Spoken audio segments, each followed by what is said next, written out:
سلام به کانال تستینا، خوش اومدین. تا حالا به این فکر کردین که میشه از هیچی انرژی تولید کرد؟ امروز میخوایم دقیقاً به همین سوال جواب بدیم و ببینیم چقدرش علمه و چقدرش افسانه.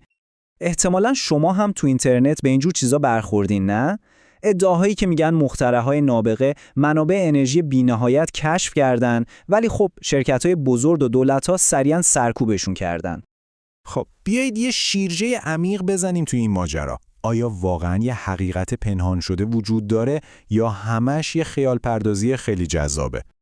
قبل از اینکه بریم سراغ اختراعهای عجیب و غریب، باید با قوانین اصلی بازی آشنا بشیم، یعنی قوانین فیزیک. اینا بهمون میگن تو این دنیا چی ممکنه و چی غیر ممکن.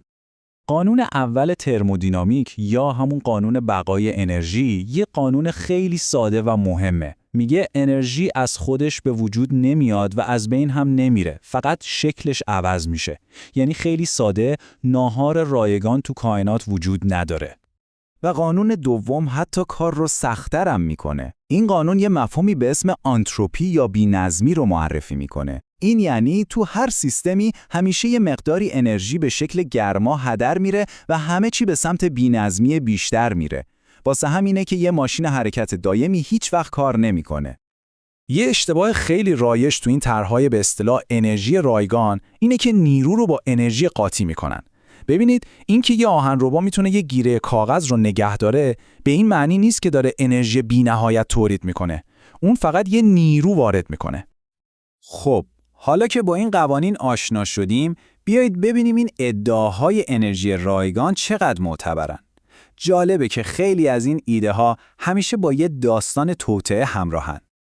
از نیکولا تسلا و اون حرف و حدیثای معروفش در مورد انرژی رایگان بگیرید تا موتورهایی که ادعا میشه خودشون رو شارژ میکنن.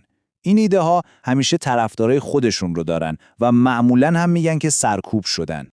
ولی وقتی دانشمندا این ادعاها رو زیر ذره بین میذارن، چی پیدا میکنن؟ تقریباً همیشه به این نتیجه میرسن که این دستگاه‌ها یا قوانین فیزیک رو نقض میکنن یا اندازه‌گیری‌هاشون اشتباهه یا خیلی وقتا پروستوی حقه و کلکن.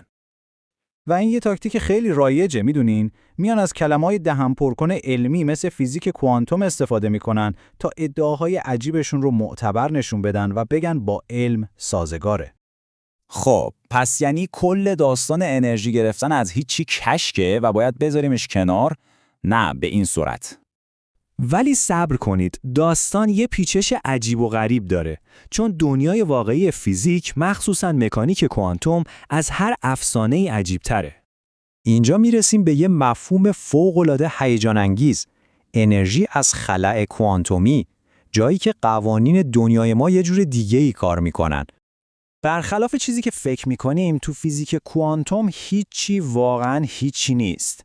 یعنی فضای خالی یه جورایی مثل یه دریای پر از نوسانات انرژیه که بهش میگن انرژی نقطه صفر.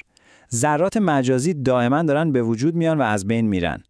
جالبیش اینجاست که این نوسانات تو کل فضا میتونن به هم گره بخورن. به این میگن در هم تنیدگی کوانتومی. حالا یه فیزیکدان به اسم ماساهیرو هوتا یه ایده خیلی جسورانه مطرح کرد. چی میشه اگه بتونیم از این درهم تنیدگی برای جابجا کردن یا به نوعی تلپورت کردن انرژی استفاده کنیم؟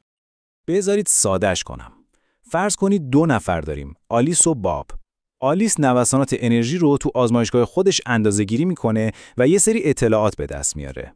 بعد این اطلاعات رو که مثل یک کلیده برای باب میفرسته.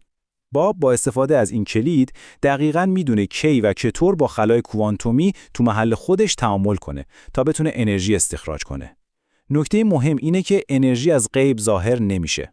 انرژی که باب میگیره در واقع از انرژی که تو محل آلیس وجود داشته کم میشه. پس قانون بقای انرژی سر جاشه. و این فقط یه تئوری روی کاغذ نیست. باورتون میشه؟ همین چند سال اخیر 2 تیم تحقیقاتی کاملا مستقل از هم موفق شدن این تلپورت انرژی کوانتومی رو تو آزمایشگاه نشون بدن. این دیگه علم واقعیه. خب پس فرق این کشف کوانتومی واقعی با اون همه داستان‌های تخیلی چیه؟ همه چیز برمیگرده به روش کار.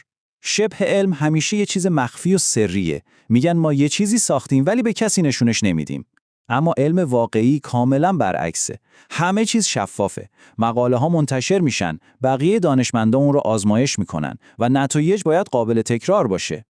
پس می‌بینید جادوی واقعی علم توی اختراع مخفی شده تو زیرزمین نیست. جادوی واقعی تو همین فرایند باز و جهانی کشف و همکاریه که اجازه میده پیشرفت‌های شگفت‌انگیزی مثل تلپورت کوانتومی اتفاق بیفته.